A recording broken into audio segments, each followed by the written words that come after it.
Get ready for the dictation. Dictation will start in 5 seconds. Start.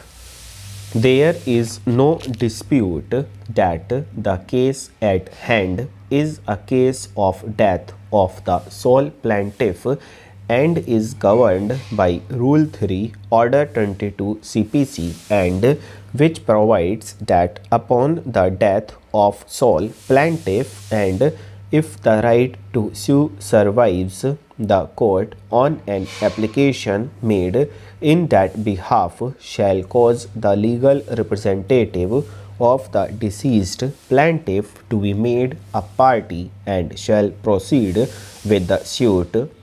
That is in brief what Sub Rule 1 or Rule 3 of Order 22 CPC provides. Sub Rule 2 further provides that where within the time limited by law no application is made under Sub Rule 1, the suit shall await so far as the deceased plaintiff is concerned, and on the application of the defendant, the court may award to him the costs which he may have incurred in defending the suit to be recovered from the estate of the deceased plaintiff. A reference to Rule 9 will also not be out of contest, and which provides that where a suit awaits or is dismissed under this order, no fresh suit shall be brought on the same cause of action. Sub-Rule 2 of Rule 9 further provides that the plaintiff or the person claiming to be the legal representative of a deceased plaintiff or the assignee as or to receiver in the case of an insolvent plaintiff may apply for an order to set aside the abatement or dismissal, and if it is proved that he was prevented by any sufficient cause from continuing the suit, the court shall set aside abatement or dismissal upon such terms as to costs or otherwise as it thinks fit.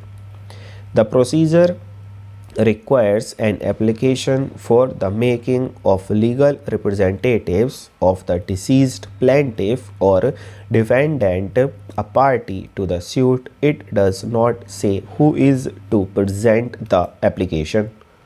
Ordinarily, it would be the plaintiff or his heirs, as by the abatement of the suit the defendant stands to gain. However, an application is necessary to be made for the purpose emphasis supplied. If no such application is made within the time allowed by law, the suit awaits so far as the deceased plaintiff is concerned or as against the deceased defendant. Admittedly, the plaintiff died on 2/1/11/2004 and the suit got awaited after the expiry of 90 days therefrom.